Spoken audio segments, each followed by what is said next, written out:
Assalamualaikum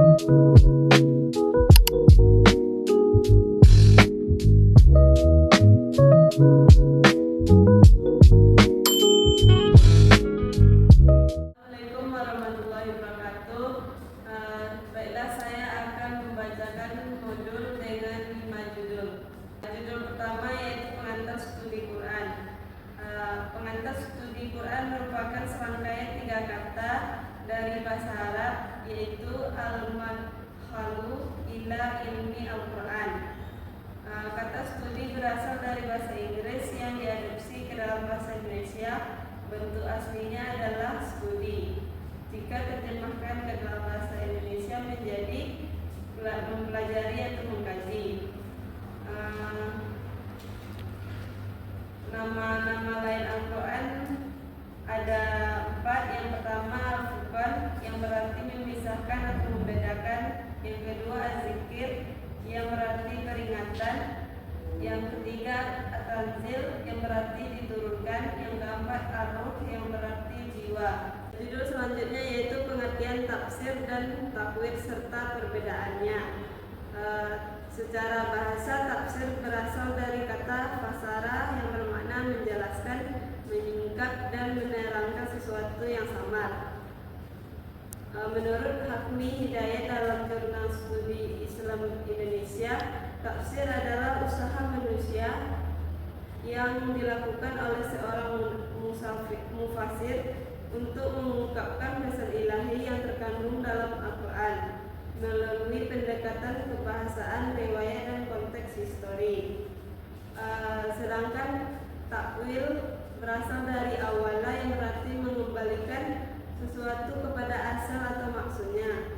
Secara istilah, takwil adalah mengalihkan lafaz dari makna zahirnya menuju makna lain yang dibenarkan oleh dalil, baik berupa nas syar'i, bahasa atau akal.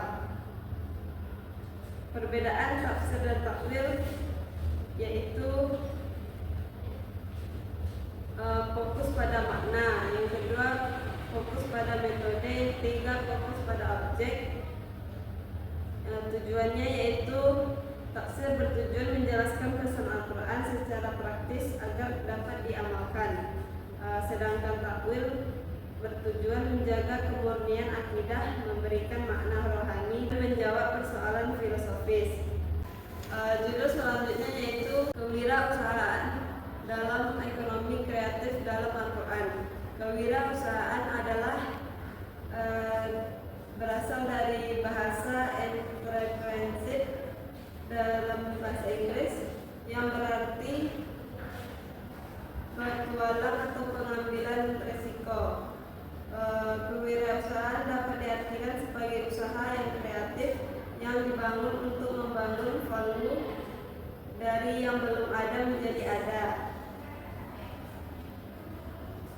Nilai-nilai etika bisnis dalam Al-Quran itu ada kejujuran dan transparansi, riba dan penipuan, keadilan dan keseimbangan,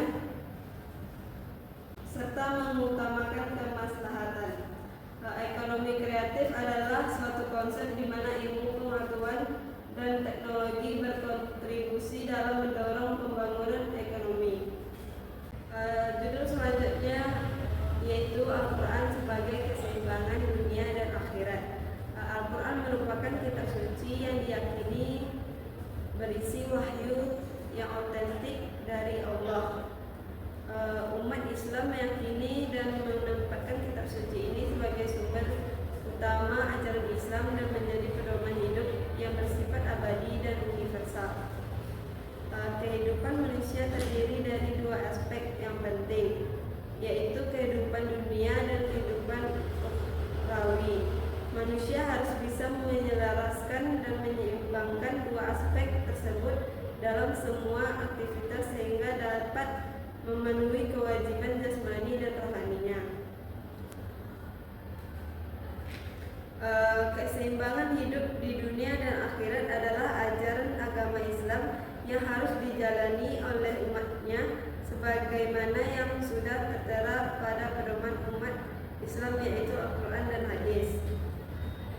Dalam perspektif Islam, Dunia bukanlah tujuan akhir dari perjalanan hidup manusia. Karena itulah dunia ini tidaklah kekal, karena akan selalu ada kematian sebagai akhir dari kehidupan di dunia ini. Judul selanjutnya yaitu membangun kecerdasan emosional melalui zikir dan perspektif Al-Quran. Dalam perspektif Islam, kecerdasan emosional bukanlah konsep baru.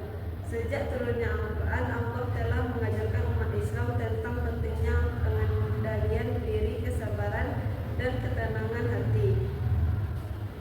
Kecerdasan emosional dalam Islam sejalan dengan akhlak karimah yang diajarkan Rasulullah SAW.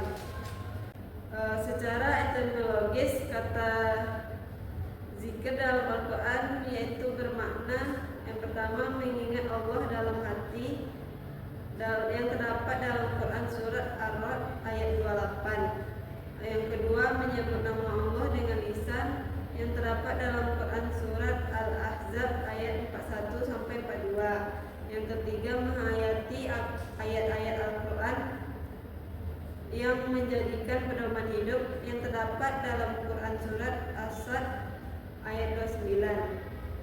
Baiklah, hanya itu yang dapat saya sampaikan. Sekian dari saya akhiri dengan wassalamualaikum warahmatullahi wabarakatuh.